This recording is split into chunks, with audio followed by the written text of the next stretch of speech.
Hello നമസ്കാരം. ഇന്നത്തെ YouTube യാത്രയിൽ നമ്മൾ ഉണ്ടാക്കാൻ പോകുന്ന വിഭവമാണ് വാഴക്കൂമ്പ് തോരൻ അഥവാ കുടപ്പൻ തോരൻ ഉപ്പേരി എന്നൊക്കെ പറയുന്നത്. പല നാട്ടിൽ ഇതിന് പല പേരുകളാണ്. ഇത് ഉണ്ടാക്കാനായിട്ട് നമുക്ക് ആവശ്യമായ സാധനങ്ങൾ എന്തൊക്കെയാണെന്ന് നോക്കാം. സവാള അരിഞ്ഞത്, പച്ചമുളക്, മഞ്ഞൾപ്പൊടി, കറിവേപ്പില, അല്പം തേങ്ങ ചിരകിയത്. കുടപ്പൻ നന്നായി കൊത്തി അരിഞ്ഞ് വെളിച്ചെണ്ണ തിരുമ്മി കഴുകി വൃത്തിയാക്കി വെച്ചിരിക്കുന്നതാണ്. ഇനി ഇത് നമ്മൾ ഉണ്ടാക്കാനായിട്ട് ചട്ടി അടുപ്പത്ത് വെച്ച്, ഇത് നാടൻ ഡിഷ് ആയതുകൊണ്ട് നമുക്ക് ചട്ടിയിൽ തന്നെ വയ്ക്കാം.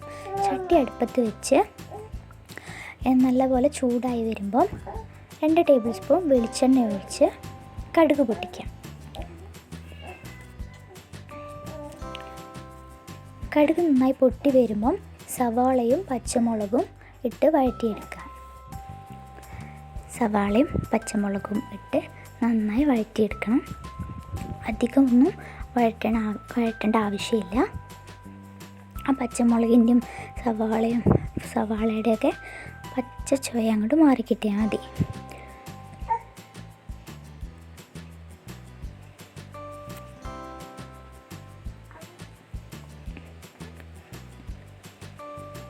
നമ്മുടെ സവാള പച്ചമുളകും ഏകദേശം വഴണ്ട് വന്നിട്ടുണ്ട്.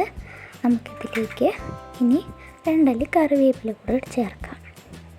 കറിവേപ്പില ചേർത്ത് ഇളക്കാം. ഇതിലേക്ക് നമുക്കിനി ചേർക്കാനുള്ളത് 1/2 സ്പൂൺ മഞ്ഞൾപ്പൊടിയും ചിരകി വെച്ചിരിക്കുന്ന തേങ്ങയാണ്. ഇവ രണ്ടും ചേർത്ത് ഇളക്കി യോജിപ്പിക്കുക.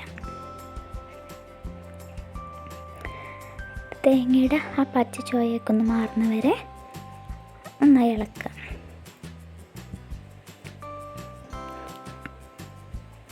നമ്മുടെ തേങ്ങയൊക്കെ ഏകദേശം ഒന്ന് വാടി വന്നിട്ടുണ്ട്. ഇനി ഇതിലേക്ക് നമ്മൾ കഴുകി മാറ്റി വെച്ചിരിക്കുന്ന കുടപ്പൻ അല്ലെങ്കിൽ വാഴക്കൂമ്പ് ചേർത്ത് നന്നായി മിക്സ് ചെയ്യാം.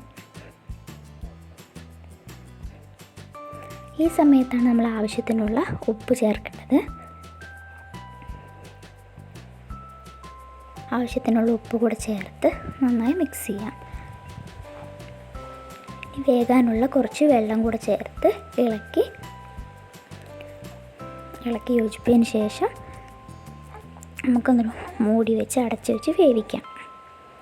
ഒരു 10 മിനിറ്റ് മതി. നമ്മുടെ ഡിഷ് തന്നെ വെന്ത് കിട്ടും. നമ്മുടെ ഉപ്പേരി ഇതവിടെ തയ്യാറായിട്ടുണ്ട്.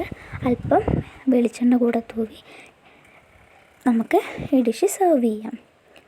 വളരെ എളുപ്പത്തിൽ ഉണ്ടാക്കാൻ പറ്റുന്നൊരു ഡിഷാണ്. എല്ലാവരും വീട്ടിൽ ട്രൈ ചെയ്ത് നോക്കണം. നല്ല ടേസ്റ്റുമാണ്. എല്ലാവരും ഒന്ന് ട്രൈ ചെയ്ത് നോക്കിയിട്ട് അഭിപ്രായങ്ങൾ അറിയിക്കണേ.